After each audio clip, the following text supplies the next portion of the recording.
My name is Clara, and I'm 22. My life in New York City is a whirlwind of subway rumbles, neon lights, and the smell of street food from 100 different countries. But inside me, there's an unexplainable void, a space created by a question I've never had answered. Who is my father? I live with my mother, Susan, a woman as strong as she is silent. She runs a small tailor shop in a narrow street in Queens. Every day, she sits hunched over her sewing machine under the stark white fluorescent light. Her hands move with practiced skill, but her eyes always seem to be hiding something.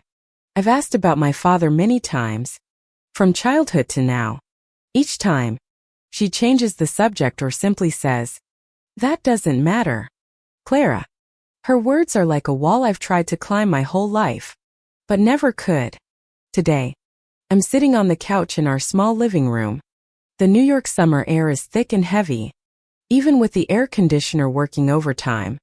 I'm sorting through old things in a closet, looking for paperwork for NYU. When I find it, an old cedar chest, thick with dust. A chest I never knew existed. I open it. My curiosity piqued. Inside are several letters, the paper yellow and brittle, and a single, faded Polaroid. A picture of a man I don't know. He has sharp features, but his eyes are cold. On the back, in faded ink, it says 1998, the year my mom was still so young. I pick up one of the letters, my heart pounding as I read. My mother's handwriting is clear, though it looks shaky. "Susan, don't tell anyone. This has to end with us."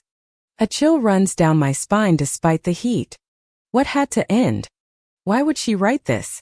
I hear the front door open. Mom is home.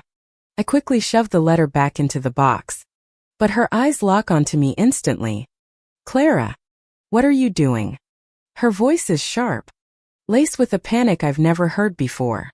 I hesitate, but my curiosity is too strong to contain. "Mom, what is this box? Who is the man in this picture?" I ask, my voice direct. My mother's face transforms into something I've never seen, a mixture of rage and terror. "Don't you touch those things," she yells. I'm startled, taking a step back. "Why do you have to hide everything from me? Is he my father?" I press, the question I've held in my heart for so long finally bursting out. She is silent for so long I think she won't answer. Then, she speaks, her voice so low it's almost a whisper. "Clara, some things are better left unknown." Her words are like needles piercing my heart. I feel a surge of anger, disappointment, and confusion. I have a right to know. "Mom, I'm not a child anymore," I shout back. She looks at me with eyes full of pain, then turns and walks out of the room, leaving me standing there with the wooden box in my hands. My heart is racing. A feeling of betrayal slowly builds inside me. What is my mother hiding? And why is it so important? That night, I can't sleep. The image of the man in the Polaroid replays in my mind. I decide to call Leo, my best friend. Leo always seems to have an answer for everything, or at least a way to make me feel better. "Leo, I found something weird at my house," I say, telling him about the cedar chest. Leo listens quietly before speaking in a serious tone. "Clara, if you want the truth, you have to find it yourself. But don't expect it to be pretty." Leo's words weigh on me, but they also ignite a fire within. I know my mother grew up in a small town in Appalachia. I'd heard her mention it in passing, a place she left over 20 years ago. I open my laptop and search for information about the town. It's called Blackwood Creek, a remote town in West Virginia that a MapQuest search barely registers. The next morning, I make my decision. I'm going there. I'm going to find the truth. I pack a small bag, putting the cedar chest and the photo inside. I write a short note to my mother. I'm going to find the answers. Don't worry about me. I know she'll be furious, but I don't care anymore. I take a Greyhound bus out of the city, heading toward the mountains of West Virginia. The bus travels down long highways, past rolling green hills and a vast, open sky. My heart pounds with a mix of hope and fear. I feel like I'm walking into something that will change my life forever. When the bus arrives in Blackwood Creek, I step off into air that smells of damp earth and pine. The town is quiet, lined with old wooden houses. I look around, feeling like I've stepped back in time. I pull out the Polaroid again. Did this man live here? Is he really my father? I walk down the dirt road, past children playing and adults who watch me with questioning eyes. I feel like a stranger, an outsider. But I won't give up. I have to find someone who knew my mother. I have to find the answers. Blackwood Creek was quieter than I could have imagined. The sound of wind rustling through the cornfields made me feel like I was in a world completely different from New York. I walked, clutching the old cedar chest. The photo of the stranger burned into my mind. I had to find someone who knew my mother's story. Someone who knew what happened over 20 years ago. I followed the narrow dirt road, old wooden houses on either side. Some looked so worn down it was as if they'd been abandoned for years. A few kids ran past, staring at me with curiosity, but the adults I passed mostly avoided my eyes. I felt like an unwelcome outsider, but I didn't care. I had a mission. I stopped at a small general store at the edge of the town. It seemed to be the local hub, with plastic chairs lined up out front and the smell of frying bacon wafting through the air. A middle-aged woman stood behind the counter. Her face was tired, but she offered me a friendly smile. "Hello, honey. You're not from around here, are you?" she asked. "Hi. No. I'm from New York," I replied, smiling back to seem approachable. "My name's Clara. I'm looking for anyone who knew my mother. Her name is Susan." The woman's face changed slightly, her smile fading. She looked at me as if trying to place a memory. "Susan? The Susan who used to live here a long time ago?" she asked, her voice dropping. "Yes." I nodded, my heart starting to beat faster. She lived here when she was young, then moved to New York. I want to know about her life back then. The woman was silent for a moment. She turned to straighten some cans on a shelf, as if trying to avoid the question. "That was a long time ago, honey. Old stories like that. Probably nothing interesting." But I could tell she was hiding something. "I just want to know," I insisted, looking her straight in the eye. "If you have anything to tell me, I'd like to hear it." She sighed, looking around to make sure no one was listening. "If you really want to know, you should go see Martha. Lives in the last house, near the fields. Martha knows everyone's business in this town," she said quickly, then turned back to her work. I thanked her and left the store, my heart pounding harder. Martha. I had to find this woman. I followed the path the woman indicated, past houses that grew farther apart, until I reached a small, very old wooden house. A large oak tree stood in the front yard, its leaves blanketing the ground. I knocked softly on the door. "Hello? Is anyone home?" The door creaked open. A small, elderly woman with white hair and a face full of wrinkles smiled at me. "This must be Martha." "Hello there, child. Who are you? And what brings you here?" Her voice was warm, but her eyes seemed to look right through me. "My name is Clara. I'm from New York," I began. "I wanted to ask about my mother, Susan. She used to live here a long time ago."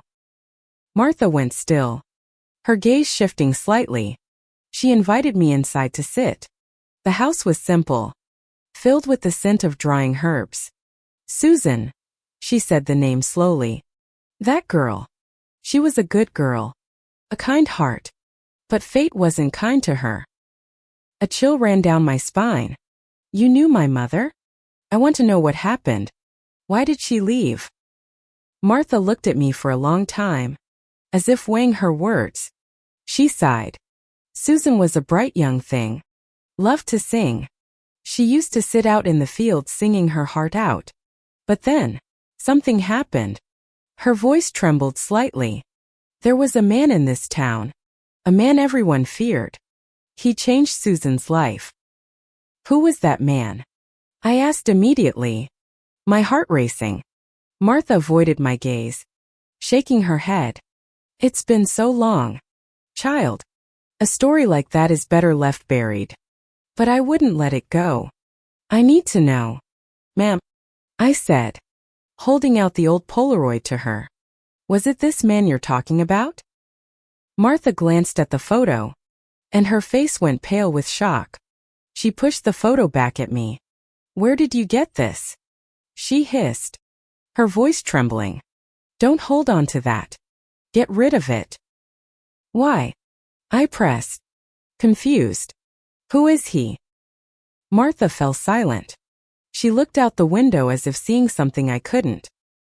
He was a man who hurt people. Child. He put a shadow over this town, she said slowly. And Susan, she was one of the ones who got hurt. Martha's words were like a hammer blow to my chest. I felt dizzy. What do you mean? How was my mother hurt?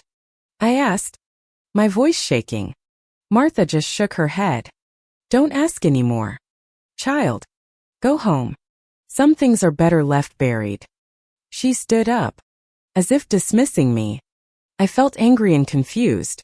I thanked Martha and walked out of the house, my legs heavy.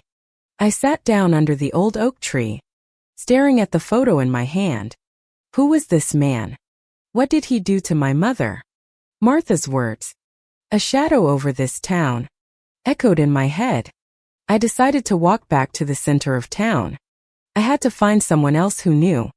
On the way, I saw a middle-aged man sitting in front of a small coffee shop, watching me with curious eyes. You lost, miss? He asked.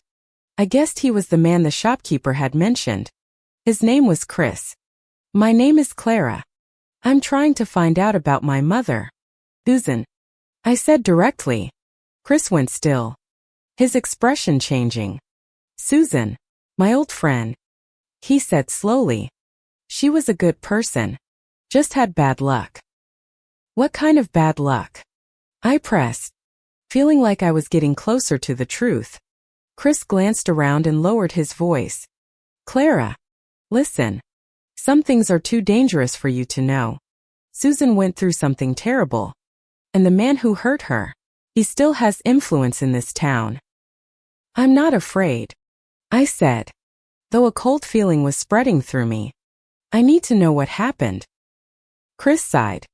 If you insist, I'll tell you what I know. Susan was in love with a guy once, but that love ended in pain. Because someone else came into the picture, someone nobody dared to cross. He paused, looking at me with a warning in his eyes. Clara, stop digging. It will only bring you pain. I felt the world spin. The words from Chris and Martha were like puzzle pieces starting to connect. But I couldn't see the full picture yet. I thanked Chris and walked away, my heart racing. I felt I was getting closer to the truth. But that truth was more terrifying than I had imagined. I sat on a bench by the road, looking out at the cornfield stretching to the horizon.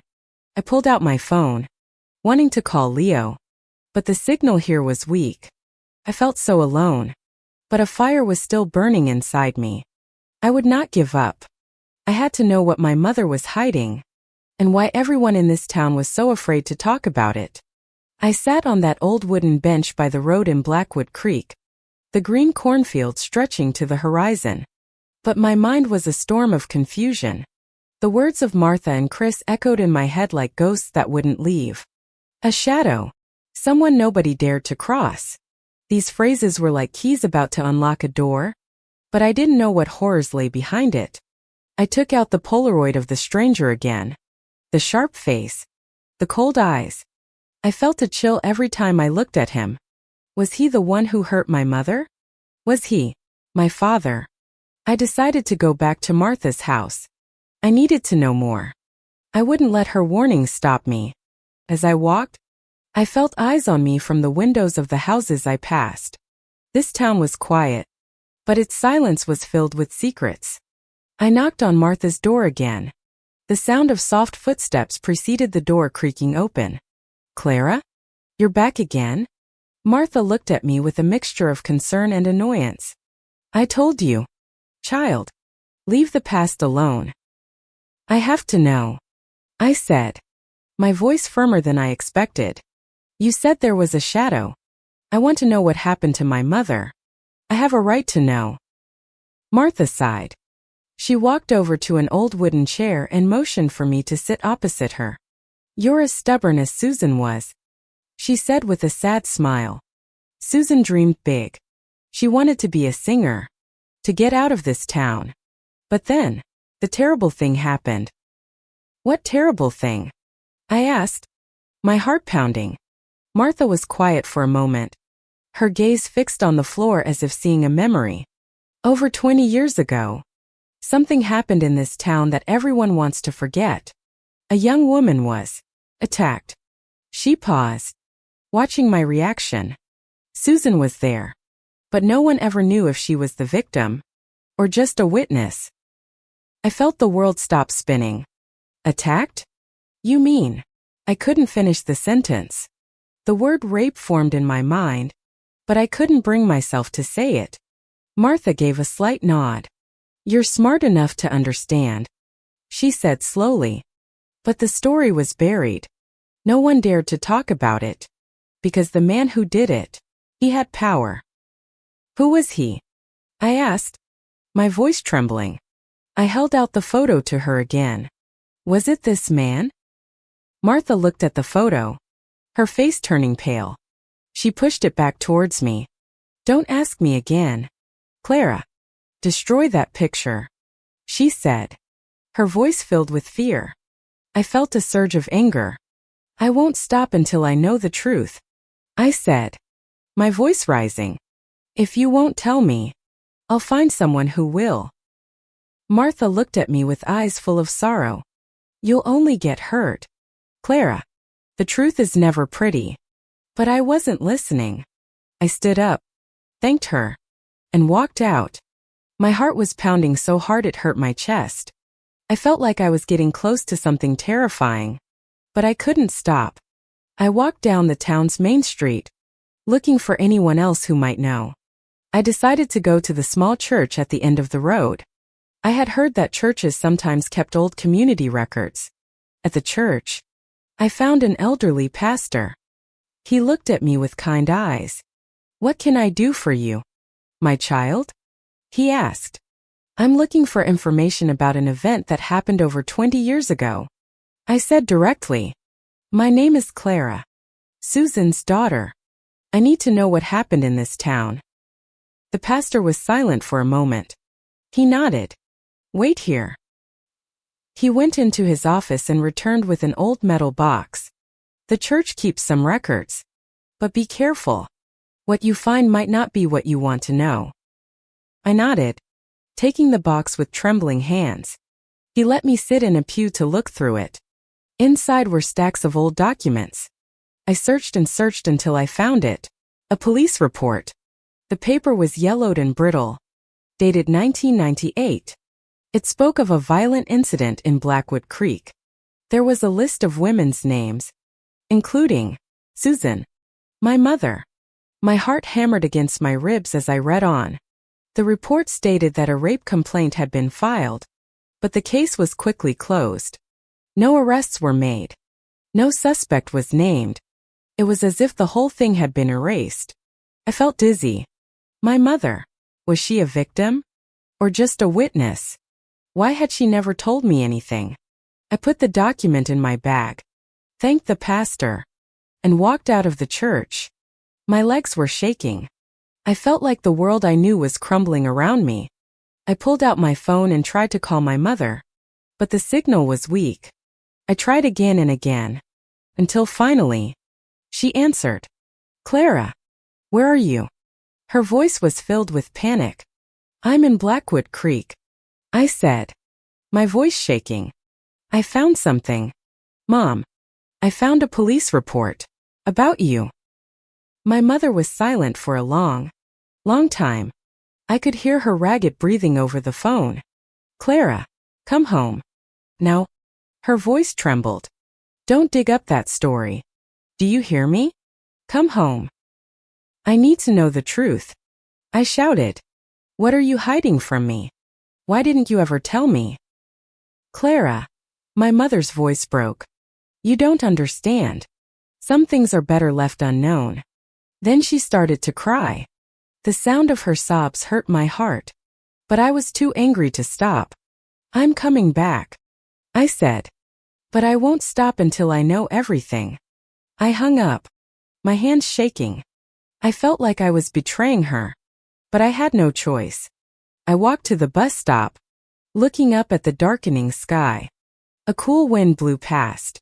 I was cold, even though sweat was running down my back. The document in my bag felt like a heavy weight on my soul. I knew that facing my mother would never be the same again. I was scared, but I had to do it. I got on the bus heading back to New York. Staring out the window, the Polaroid of the stranger was still in my bag. I felt as if he was watching me from the past. The questions in my mind screamed louder than ever. Who was he? What did he do to my mother? And why was everyone so afraid to speak his name? The bus pulled into New York as the sky turned dark. The city's neon lights glowed. But my heart felt as heavy as a stone. The documents from Blackwood Creek were in my bag. Every word screaming that something terrible had happened to my mother. I felt angry, confused, and scared all at once. The photo of the stranger was still there, his face haunting me the entire ride. I got home late. The light in the living room was still on.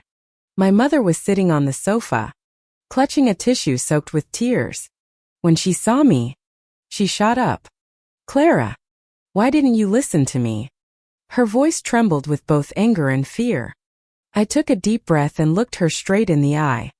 I found the police report. Mom, I said, my voice steady despite my racing heart. I know you were involved in what happened in Blackwood Creek. I want the truth. Will you tell me? My mother's face went pale. She took a step back as if I'd struck her. Clara, you don't understand, she said, her voice low. That's over. Why did you have to dig it up? Because I have a right to know, I yelled, tears welling in my eyes. I know you were hurt. I know someone did something terrible to you. So why didn't you tell me? Was that man my father? The question hung in the air like an explosion. My mother froze. For a long moment, I thought she wouldn't answer. Then, she spoke, her voice hoarse. Clara, he was not a man I loved. She paused, looking at me with eyes full of agony. He was a man I hated. My heart felt like it was being squeezed in a vice. Hated? What do you mean? I pressed, feeling dizzy. My mother sank onto the sofa, her hands shaking.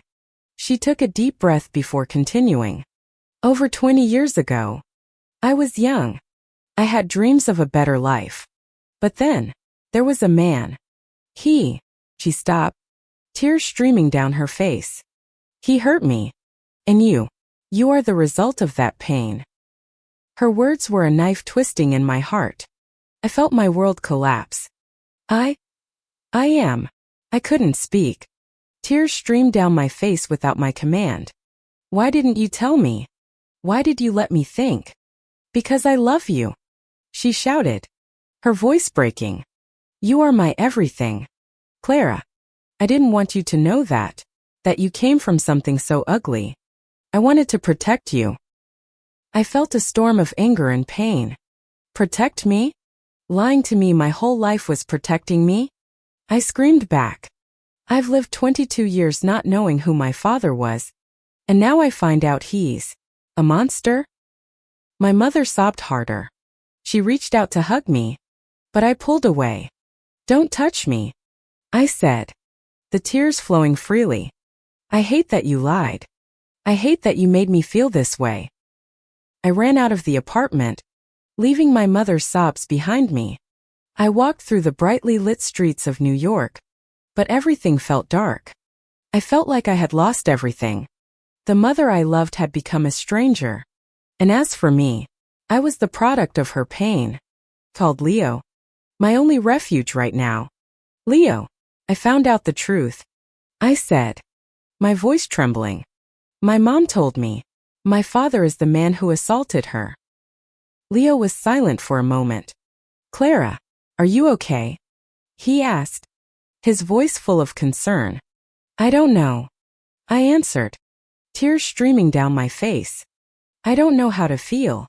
I'm angry at her. But I feel so sorry for her. I'm just so confused. Listen, Clara, Leo said, his voice firm. You need to calm down. What your mom did might have been wrong. But she loves you. You need to talk to her properly. And if you want the whole truth, you have to keep searching. Leo's words made me stop and think. I knew he was right. I still didn't know everything. I still didn't know who this monster was. I wiped my tears and nodded to myself. Leo, can you help me? I asked. I want to know what happened in Blackwood Creek. I want to know who hurt my mother. Of course. Leo answered immediately. Send me copies of the documents you found. I'll start digging. You go talk to your mom. Don't leave things like this. I thanked Leo and hung up. I looked around at the crowded street, but I felt completely alone. I decided to go home. Even though I dreaded facing my mother, I needed to know more. I needed to understand. When I got back to the apartment, my mother was sitting in the same spot, her eyes red and swollen from crying. I took a deep breath and walked over to sit beside her. Mom, I'm sorry I yelled. I said softly. But I need to know. I need to know what happened. My mother looked at me, fresh tears rolling down her cheeks. Clara, I was scared. I was afraid that if you knew, you would hate me. I don't hate you, I said, though the pain was still there. But I need to know who hurt you. Who is he? My mother shook her head. Don't ask anymore. Clara, he's powerful. I'm afraid he'll hurt you if you get involved. I'm not afraid, I said, even as a chill went down my spine. I'm going to find out the truth. My mother fell silent. She squeezed my hand tightly. If you're going to search for the truth, you have to be careful, she said. That man, his name is Warren. The name was like a bell tolling in my head. Warren. I felt dizzy. I took the Polaroid from my bag. Is this him? I asked, holding it out to her. My mother looked at the photo, her face ashen. She gave a tiny nod. Yes. Her voice was barely a whisper. That's Warren. I felt like I was being sucked into a black hole. The man in the photo was Warren, the man who hurt my mother. And my father. I felt sick to my stomach, but a fire was lit in my soul. I would not let this end here. The next morning, I sent copies of the documents to Leo. He promised to find more information about Warren. I sat at my desk, staring at the photo of him. I felt angry and powerless at the same time. But I knew what I had to do. I would not let my mother's pain be buried. I would find the whole truth. And I would make Warren pay. The name Warren was stuck in my head like a curse. His photo was still in my hand. The sharp face. The cold eyes. Every time I looked at it, I felt something tighten around my throat. I couldn't sleep all night. The image of my mother crying and her words, "He hurt me," played on a loop. I was angry, confused, and felt powerless. But I had made up my mind. I wouldn't let this end quietly. I was going back to Blackwood Creek, and I was going to confront Warren. That morning, I packed a small bag, putting the documents from the church and the photo inside. My mother watched me with terrified eyes. Clara, don't go, she said, her voice trembling. He's dangerous. I want you to be safe. I have to go, Mom, I said, looking her straight in the eye. I won't let him get away with hurting you. I will make him accountable. My mother reached out to hug me, but I stepped back. I was still angry that she had hidden the truth for so long. I knew it wasn't fair, but I couldn't control how I felt. I took the bus back to Blackwood Creek. On the way, I called Leo. He told me he had found more information. Clara, I found something about Warren, Leo said, his voice excited. He used to be a powerful man in Blackwood Creek. He had money, influence, and there were rumors that he had assaulted several women. But no one dared to press charges because he had connections. Is he still there? I asked, a chill running down my spine. He is, Leo replied. But now he's old, very sick. He lives in the biggest house in town. Clara, are you sure you want to see him? Could be dangerous. I'm sure, I said, though I was scared. Thanks, Leo. I'll be careful. When I arrived in the town, the silence felt heavier than before, as if everyone knew why I had returned. I walked straight to Warren's house, a large home that looked out of place in this small town. It had a high fence, a wide front lawn, and a large maple tree that cast a long shadow. I took a deep breath and knocked on the door with a trembling hand. A middle-aged man opened the door. He looked at me with suspicion. Who are you? He asked. My name is Clara, I said, my voice firm. I'm here to see Mr. Warren.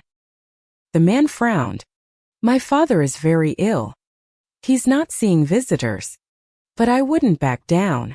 Tell him I'm Susan's daughter, I said, looking him straight in the eye. He'll want to see me. The man hesitated, but finally nodded. He told me to wait on the front porch. I sat on a wooden bench, watching the maple leaves fall to the ground. My heart was pounding. I felt like I was walking into a lion's den. Before long, thin, frail old man came out, leaning on a cane. His face was full of wrinkles, but those eyes, they were the same eyes from the photograph. I knew instantly it was Warren. He sat down across from me, his gaze cold. You're Susan's daughter? He asked, his voice raspy. Yes, I replied, my hands clenched into fists. I know that over 20 years ago, you hurt my mother. I want to know why. Warren laughed, a dry, rattling sound that made my skin crawl. Little girl, what do you know? He said. Susan is just a memory nobody cares about. You have no proof. I do, I said, holding out the documents from the church. This is a police report. My mother's name is in it. You can't escape the truth. Warren glanced at the documents, his expression changing slightly, but he still smiled. These old papers are worthless, he said. No one in this town will dare to say a word. What do you think you can do? I was shaking with anger. I'll make everyone know, I said. I'll tell the world what you did to my mother. Warren stared at me for a long time, as if sizing me up. Finally, he spoke. If you keep pushing, your family will suffer. Do you want Susan to be hurt again? His threat sent a chill through my bones, but I wouldn't let him see my fear.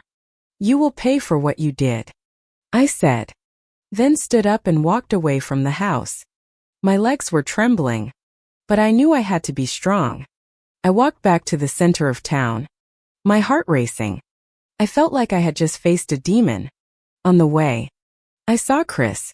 He was sitting in front of the coffee shop, just like before. Clara, you went to see Warren, didn't you? He asked, his voice full of worry. Yes, I replied. He admitted he hurt my mother, but he thinks no one can touch him. Chris sighed. Clara, listen to me. Warren used to have a lot of power. He paid people in this town to keep quiet, including Susan's family. He paused, looking at me with sad eyes. Susan was forced to be silent. If she spoke up, her family would have been in trouble. Chris's words were another blow. My mother's family, they knew about this? I asked. my voice trembling. Chris nodded. They knew. But they chose Warren's money over justice. That's why Susan ran away to New York. To start a new life. I felt betrayed. Not just by Warren, but by everyone who knew and chose to stay silent. I thanked Chris and walked away, my heart pounding with anger. I took out my phone and called Leo. Leo, I met Warren. I said. He has no remorse. I'm not going to let him get away with this. Clara, calm down. Leo said. I found more information. Warren was investigated 20 years ago. But the case was closed because a powerful person protected him. You have that document. If you're going to fight this, you need a witness. A witness? I asked. But everyone in town is afraid of him. Not everyone. Leo said. Try to find someone who was close to your mother. Someone might be brave enough to speak. I hung up, looking around the quiet town that was full of secrets. I knew this fight wouldn't be easy. Warren might be old and sick, but his influence remained. I was scared, but the anger in my heart was stronger. I would find a witness. I would get justice for my mother. I went back to Martha's house. I knew she knew more than she was letting on. If Martha wouldn't talk, I would find someone else. I would not give up. I sat down in front of the general store, looking out at the long fields. The truth I had been searching for was within reach, but I knew it would come at a price. I stood in front of the general store in Blackwood Creek. The afternoon sun beat down on the dirt road, and the smell of fried bacon hung in the air. But my heart was heavy. Warren's threat echoed in my ears. If you keep pushing, your family will suffer. I knew he still had power, even if his body was frail and sick. The fear he had instilled in this town was still alive. I felt like I was fighting an invisible shadow, but I wouldn't back down. I decided to go back to Martha's. She definitely knew more than she was telling me. I walked to her house, past the green fields where the wind made the cornstalks sway like waves. I knocked on her door. The sound of slow footsteps preceded it creaking open.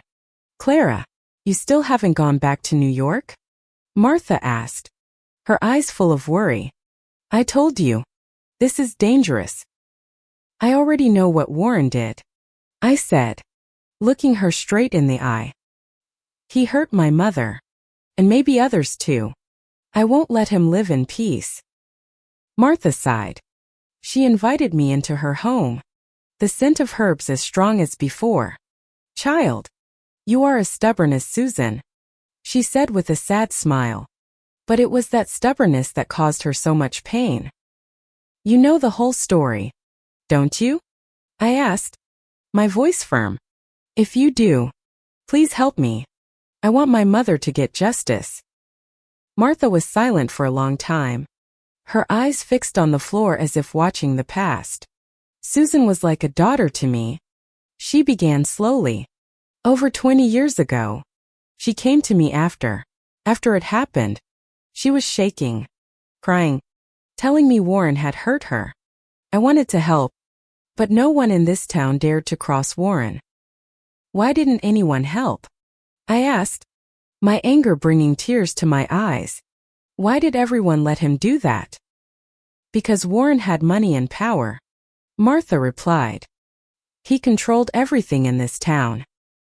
He paid the victims' families to keep them quiet, and if anyone refused, he threatened them. Susan tried to fight. She went to the police, but the case was closed in a few days. I felt like I had been punched in the gut. So my mother, she had to live with that pain all alone? Martha nodded. Susan decided to run away to New York because she was pregnant. She was pregnant with you, Clara. She looked at me with eyes full of sorrow. She wanted to protect you from the truth. She didn't want you to know that you were born from something so terrible. Her words were a knife twisting in my heart. I felt sick. Tears streamed down my face without my control. I couldn't speak. Everything became clear. Warren wasn't just the man who hurt my mother. He was my father. I felt dirty, as if his evil was in my blood. You are not him, Martha said, her voice firm. Clara, you are Susan's daughter. You have your mother's heart, not Warren's. I wiped my tears, trying to compose myself. I will make him pay, I said. I won't let my mother's pain be for nothing. Martha looked at me for a long time. If you're going to fight, you need a witness, she said. I'm old. I can't say anything. But there might be someone else who can help. Go find Chris's sister, Dawn. She was close with Susan, and she might know something. I thanked Martha and left the house, my heart pounding. I felt closer to the truth.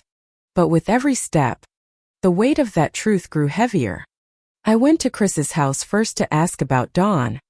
He was sitting in front of the coffee shop as usual, his eyes full of concern. Clara, you're not giving up, are you? He asked. I can't, I replied. I know what happened to my mom. I want to see Dawn. Where is she? Chris sighed. Dawn moved out of town. She doesn't want to get involved in old business.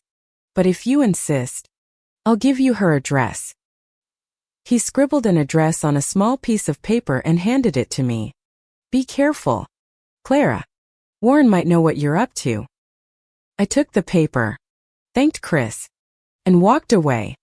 I could feel the eyes of the townspeople on me. Some whispered. Some looked away. I knew Warren might be watching me, but I didn't care. I was going to find Dawn, and I was going to find a witness. I took a taxi to the address outside of town. Dawn's home was a small wooden house by a canal. She was a woman in her 40s, her face weary but her eyes held a spark of strength. You're Susan's daughter? She asked when she saw me. Yes, I replied. I want to know about what happened 20 years ago. I know Warren hurt my mother, and I want him to be held accountable. Dawn fell silent, her expression changing. Susan was my best friend, she said slowly. I saw her pain after Warren hurt her. I wanted to help, but I was scared. Everyone was scared of Warren. I'm not scared now, I said. If you know anything, please help me. I want my mother to get justice. Dawn looked at me for a long time. She sighed. I saw what happened that night, she said, her voice trembling. I saw Warren pull Susan into his house. I heard her scream. But I didn't dare do anything. My own tears fell. I pictured my mother that night, alone and helpless. Will you be a witness? I asked. I'm going to take this to court. I'm going to make Warren pay. Dawn was silent. She stared out at the canal. I have to think about it, she said. It's been so long, and Warren still has people protecting him. I was disappointed, but I understood. I thanked Dawn and left, my heart pounding. I knew this fight wouldn't be easy, but Dawn's words were a small spark of hope. I called Leo and told him I had found Dawn and that she might agree to be a witness. Leo said he would help contact a journalist who was interested in cold cases like this. I sat by the canal, watching the slow-moving water. The truth I had sought was clearer now, but it was more painful than I ever imagined. I was angry at Warren, angry at the people who stayed silent, and angry at myself for not knowing sooner. But above all, I felt an overwhelming love for my mother, the woman who endured so much to protect me. I decided to return to New York to face my mother again. I had to tell her what I was doing, and I had to let her know that I would fight for her. I got on the bus, staring out the window, my heart pounding with hope and fear. I knew this fight had just begun, and it was going to change everything. The bus brought me back to New York as the city lights began to glow. I sat staring out the window, thinking of Dawn's words and her terrified eyes. She saw what Warren did to my mother, but fear had silenced her for over 20 years. I was angry, but I also understood. The fear of Warren ran deep in everyone from Blackwood Creek, including my own mother. I clutched the documents and Warren's photo in my hand, my heart racing. I knew I was on a dangerous path, but I couldn't stop. When I got home, I found my mother at the kitchen table. The fluorescent light made her face look pale. She looked at me with worried eyes. "Clara, what were you doing in Blackwood Creek again?" she asked, her voice trembling. I took a deep breath and sat down across from her. "I went to find the truth, Mom," I said firmly. "I know what happened now. I know Warren hurt you. I found Dawn. She said she saw everything." My mother's face changed, a mixture of pain and fear. "Clara, why won't you listen to me?" she said, tears welling up. "I told you not to dig this up. It will only hurt us." "I won't let him get away with it, Mom," I said, my voice rising. "He hurt you. He made you suffer your whole life. I will make him pay." My mother shook her head, her hands trembling. "Clara, Warren is not an ordinary man. He has people protecting him. He will hurt you if you don't stop." "I'm not afraid," I said, though I felt a chill inside.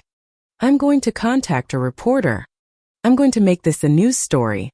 I'm going to let everyone know what he did." My mother stood up, looking at me with a shattered expression. "Clara, I'm begging you.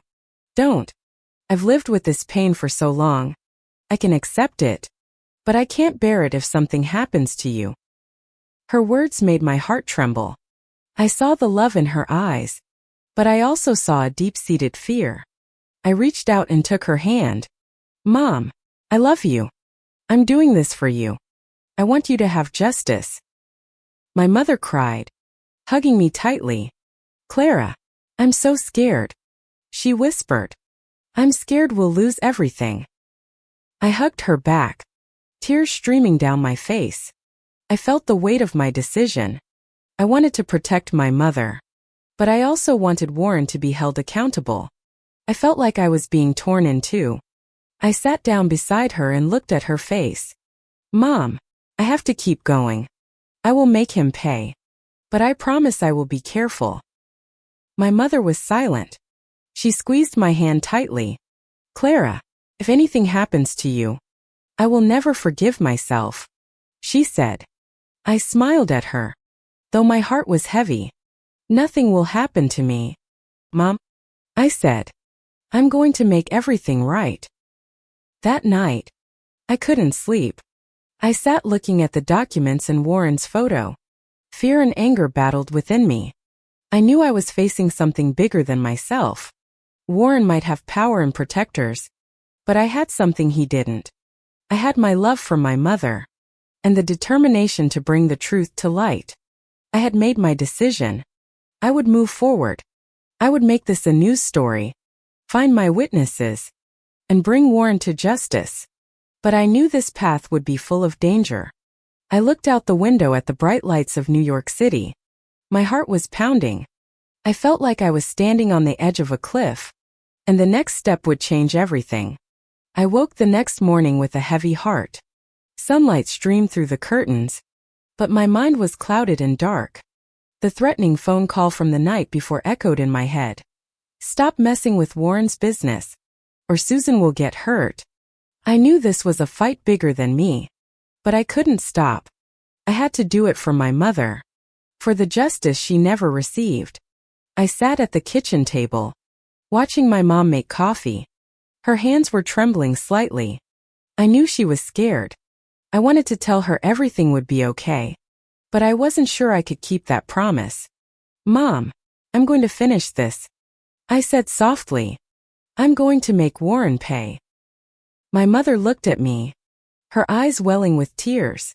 "Clara, I know you have a big heart, but I'm scared," she said. "If anything happens to you, I can't go on." I reached out and took her hand. "I'll be careful, Mom," I said. "I promise." After that, I called Ben Carter, the journalist Leo had recommended. He told me he had started writing an article about Warren's case. "Clara, I got more information from a source in the police department. He said. Warren was investigated over 20 years ago. But a high-ranking official ordered the case closed. I'm going to expose this, but we need witnesses. I'll try to convince Dawn, I said. She saw what happened. She might agree to talk. Good, Ben replied. But be careful. I've heard that Warren still has people protecting him. I hung up, my heart pounding. I knew I was walking a thin line. I decided to call Dawn again. I had to convince her to be a witness. After several rings, she answered. Clara, I told you I need to think, she said. Her voice panicked. Dawn, I know you're scared, I said. But if we don't speak up now, Warren will get away with it forever. I'm doing this for my mother. I know you loved her too. Please, help me. Dawn was silent for a long time. Finally, she said, I'll think about it again. But I'm scared. Clara, he still has influence. I thanked Dawn and hung up. I knew she was still hesitant, but I wouldn't give up. I met with Ben Carter again to plan our next steps. He told me he had contacted a lawyer who was willing to take the case pro bono. If Dawn agrees to testify, we have a chance of winning, he said. That day, Ben published the first article about Warren. It told the story of the assault on women in Blackwood Creek over 20 years ago, and pointed to Warren as a suspect who was never punished. The article went viral on social media. People started talking about the case. I felt hopeful, but at the same time, I felt the pressure mounting. A few hours after the article was published, I received a text from an unknown number. Stop now, or this won't be just a warning. A chill went down my spine. I called Leo immediately. Leo, they're threatening me again, I said, my voice shaking. Clara, you need to go to the police, Leo said. And don't be alone. Come stay with me for a while. I hesitated, but finally agreed. I packed some things and went to Leo's apartment. On the way, I felt like someone was following me. I looked around, but saw nothing. My heart was racing. I knew Warren was trying to stop me. When I got to Leo's apartment, he pulled me into a hug. Clara, you are so strong, he said. But from now on, you have to be even more careful.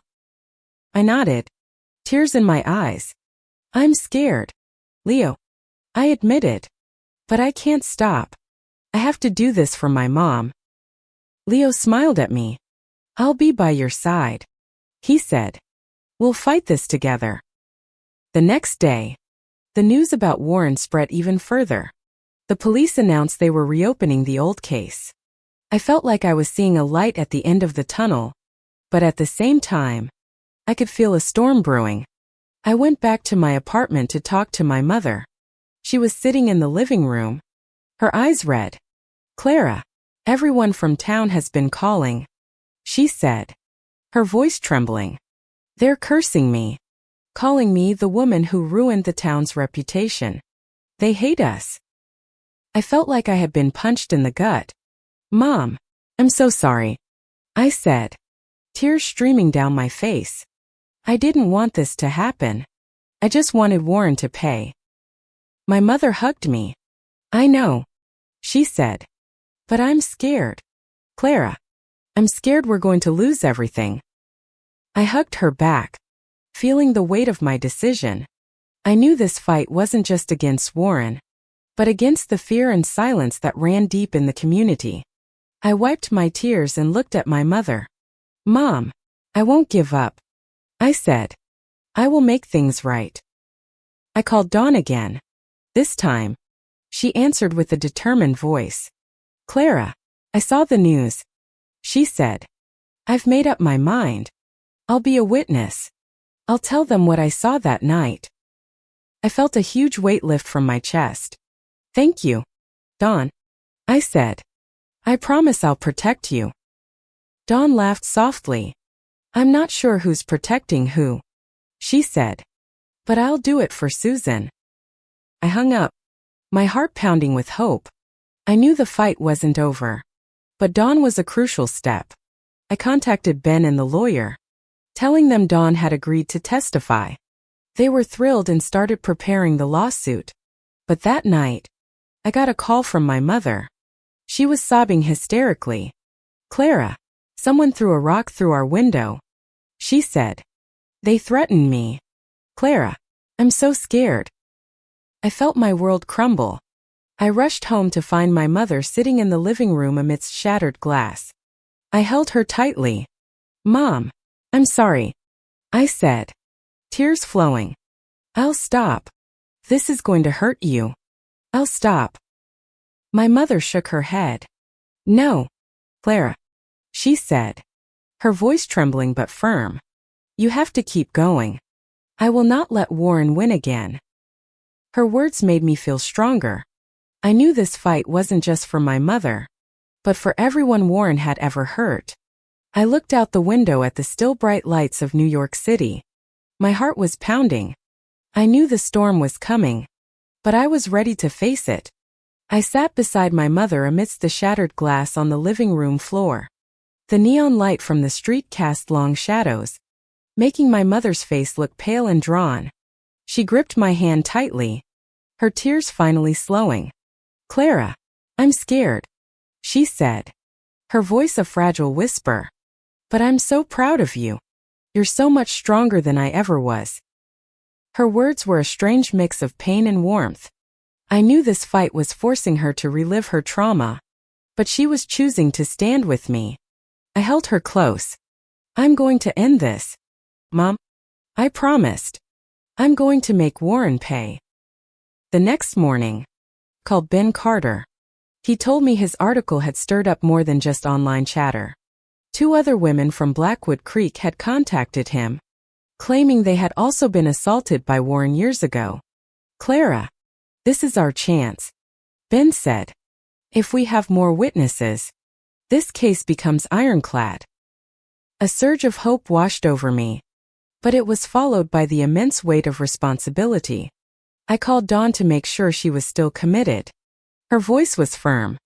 "I'll do it, Clara, for Susan, and for myself."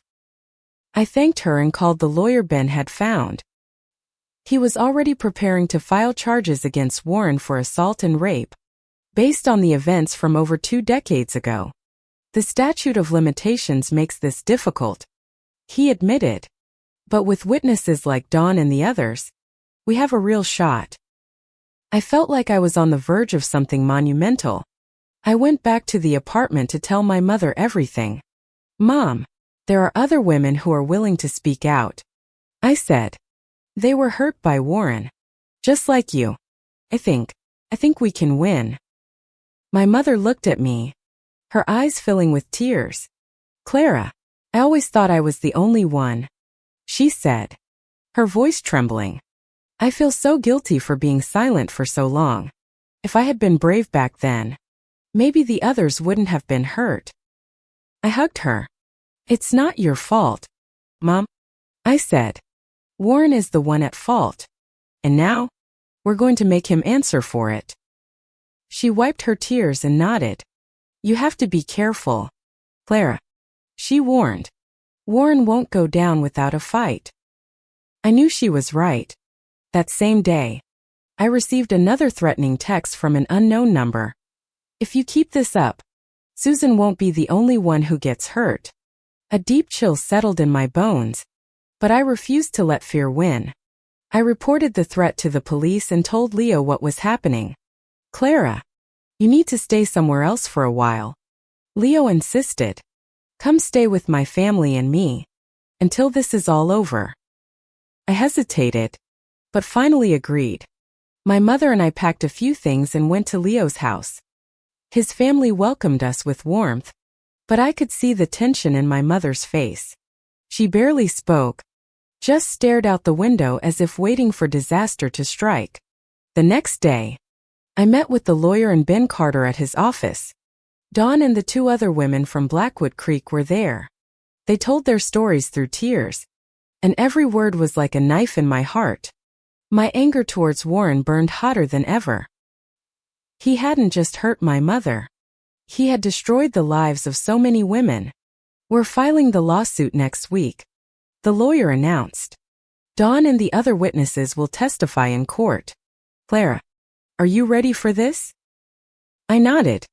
I'm ready, I said, though I was terrified. I'll do whatever it takes for my mother, and for everyone else who was hurt.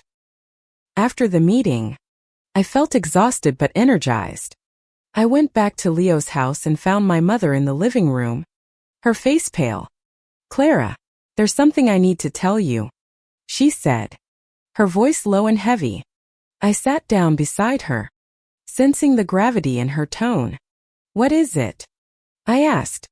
She took a deep breath. After Warren hurt me, I thought about ending my own life, she confessed, tears streaming down her face. I felt so dirty, so worthless. But then I found out I was pregnant with you. You were the reason I kept living. Clara, I love you so much. My own tears fell as I pulled her into a tight hug. Mom, I'm so sorry I made you go through this pain again. I choked out. I had no idea what you went through. She shook her head. Don't apologize, she said. You made me brave enough to face my past. I'm proud of you. I cried in my mother's arms, feeling a love so profound it ached. I realized this fight wasn't just for justice. It was for healing. For both of us. I wiped my tears and looked at her. Mom, I'm going to finish this, I said. I'm going to make Warren pay. The next day, Ben Carter called.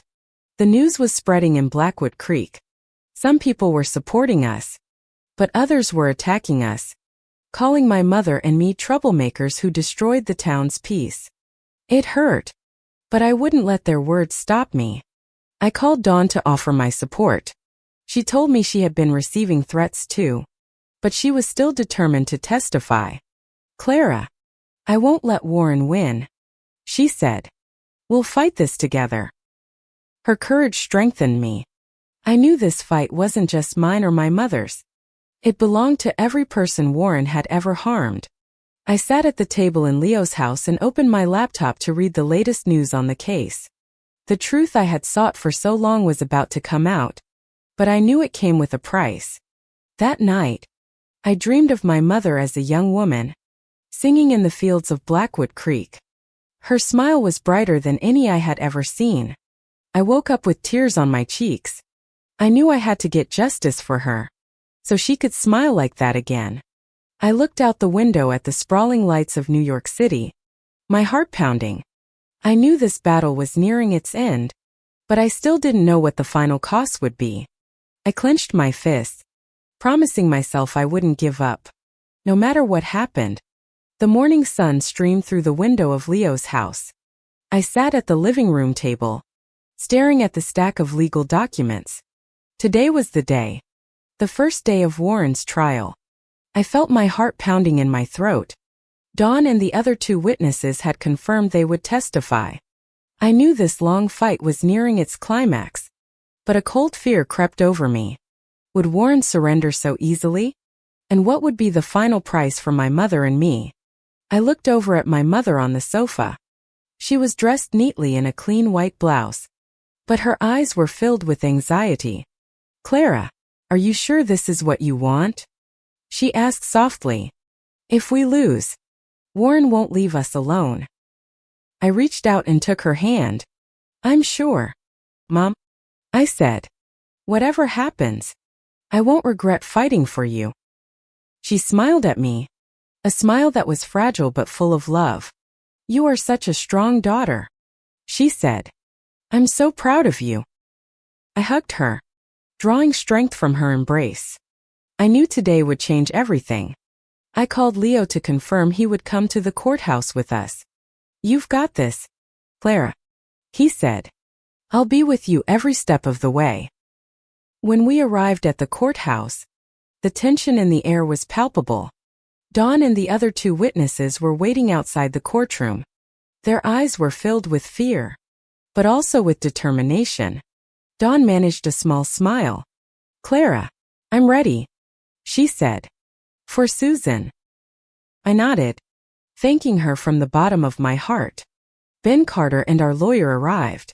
They looked confident, but I knew this case wasn't a sure thing. Warren had a top lawyer and connections. I took a deep breath and walked into the courtroom with my mother and Leo. When they brought Warren in, a chill ran down my spine. He was in a wheelchair, looking weak and desperately ill. But those eyes were as cold as they were in the photograph.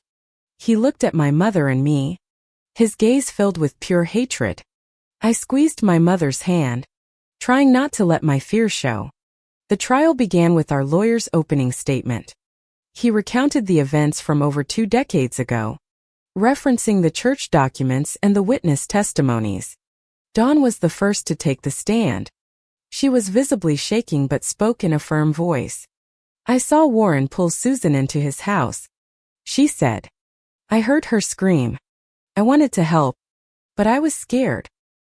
Dawn's words silenced the room. I glanced at my mother. Tears were streaming silently down her face. I knew she was reliving that night. I squeezed her hand tighter. The other 2 witnesses gave similar testimonies, speaking of their own assaults by Warren and the fear that had kept them silent for so long. Warren's lawyer tried to discredit them, accusing the witnesses of lying and claiming the documents were forged. He spoke of Warren's failing health, arguing it was unjust to punish a sick old man. I was furious listening to the excuses, but our lawyer countered every point with evidence and conviction. When it was my mother's turn to testify, I felt my heart stop. She stood up and walked to the witness stand on trembling legs. My name is Susan, she began, her voice shaking. Over 20 years ago, Warren assaulted me. He raped me, and I became pregnant with my daughter, Clara. She paused and looked at me. I was silent for a long time because I was afraid. But today, I will not be silent anymore. Tears streamed down my face. I was so incredibly proud of my mother. She had found the courage to face her pain for me and for justice. Her testimony hushed the courtroom. Even Warren's lawyer seemed at a loss for words. After the first day, the court adjourned for 2 weeks to deliberate. I was exhausted but hopeful. I hugged my mother and Dawn, thanking everyone who had stood by us. Leo smiled at me. You did it, Clara, he said. You're almost at the finish line. But when we returned to Leo's house, I received terrible news. Ben Carter called to say that someone had broken into Dawn's house and threatened her. She's safe, he said. But she's terrified. Clara, you have to be careful. Warren is trying to stop us. I felt like I'd been punched. I called Dawn immediately. She was crying on the phone. Clara, I want to back out. She sobbed. I'm scared. They'll hurt my family. I felt hopeless, but I tried to console her. Dawn, I know you're scared, but if we stop now, Warren wins. I will protect you. Promise. Dawn was silent.